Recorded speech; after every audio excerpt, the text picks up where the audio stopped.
Imagine this. You wake up one morning and open your phone. Every financial news outlet is talking about the same stock. Your friends are buying it. Social media is filled with people claiming it's the opportunity of a lifetime. Experts predict it will keep rising. So, afraid of missing out, you buy. A week later, the stock crashed. You wonder what went wrong. According to Benjamin Graham, this wasn't bad luck. It was predictable. More than 75 years ago, Graham wrote a book that completely changed the way people think about investing. That book, The Intelligent Investor, has influenced millions of investors around the world, including Warren Buffett, who once called it the best book on investing ever written. But here's what makes the book so remarkable.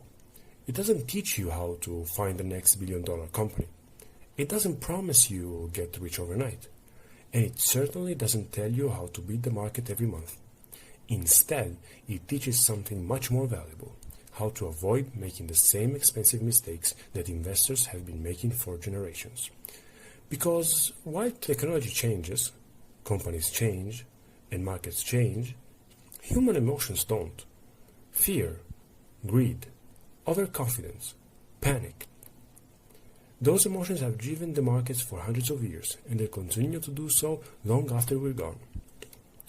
In this video, we're going to explore the 4 most important lessons from The Intelligent Investor, ideas that remain just as powerful today as they were when the book was first published. Let's begin.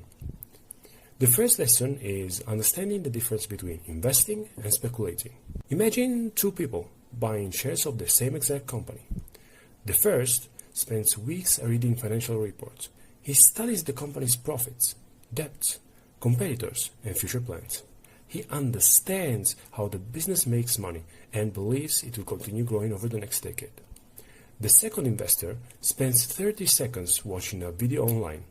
Someone says the stock is about to explode. Thousands of people in the comments agree.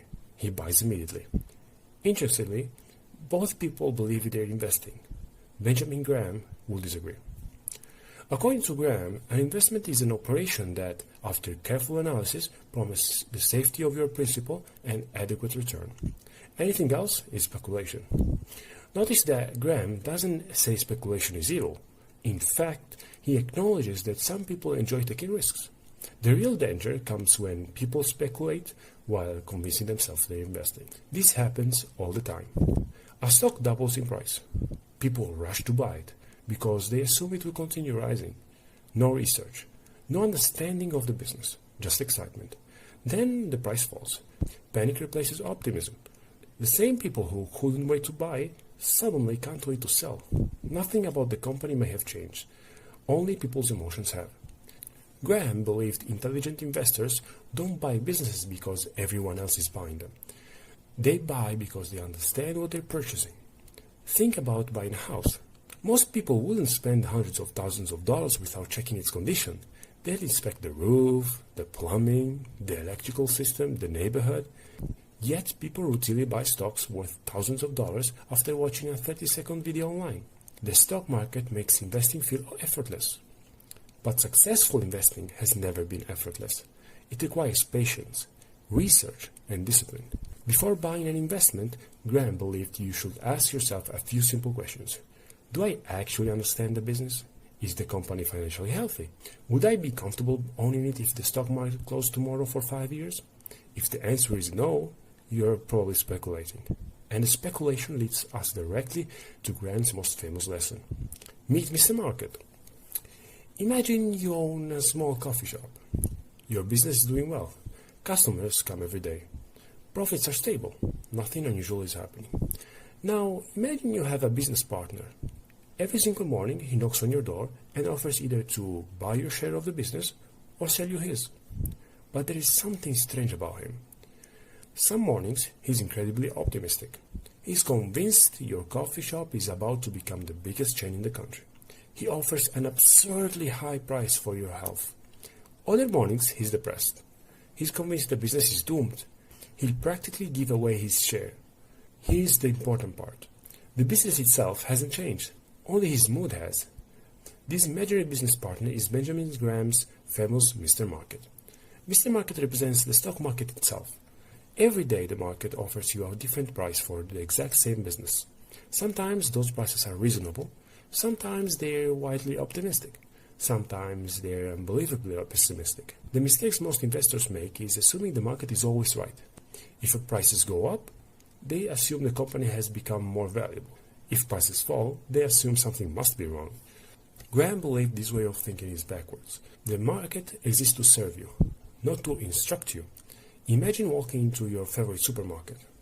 One day, everything is 20% cheaper. Would you panic? Of course not. You will probably buy more. Yet, that's exactly what investors do when quality companies become cheaper. Instead of seeing an opportunity, they see danger. Mr. Market is emotional. The intelligent investor is not. Instead of reacting to every price movement, Graham suggests asking a different question. Has the value of the business actually changed? Or has Mr. Market simply become emotional again? Learning to ignore the market's mood swings is one of the biggest psychological advantages an investor can develop. But Graham knew that staying calm wasn't enough. Even careful investors make mistakes. Which brings us to perhaps the single most important idea in the entire book, the margin of safety. Imagine you're driving across a bridge. Would you rather drive across one designed to support exactly the weight of your car?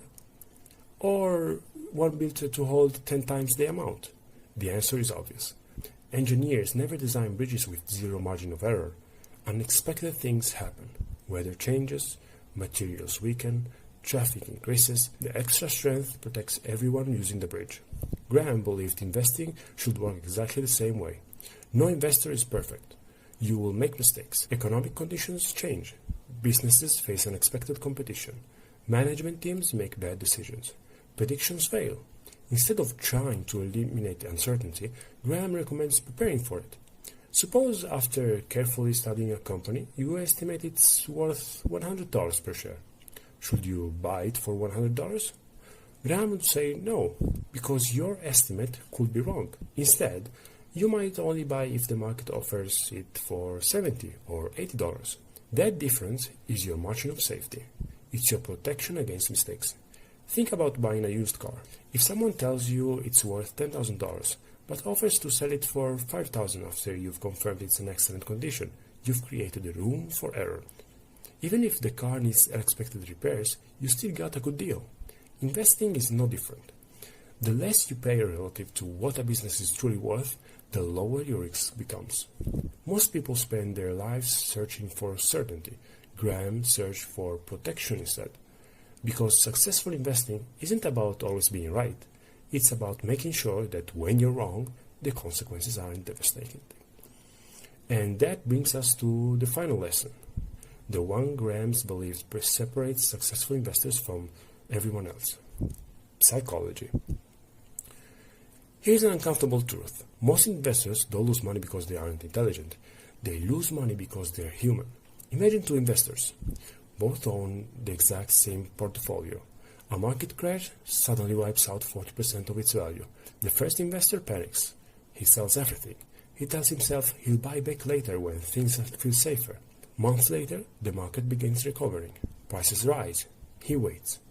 Eventually, after stocks have climbed significantly, he finally buys back in. He sold low. He bought high. The second investor also watches his portfolio fail. He's nervous. He doesn't enjoy seeing his investments lose value, but he remembers that nothing about his long-term strategy has changed. Instead of selling, he continues investing consistently.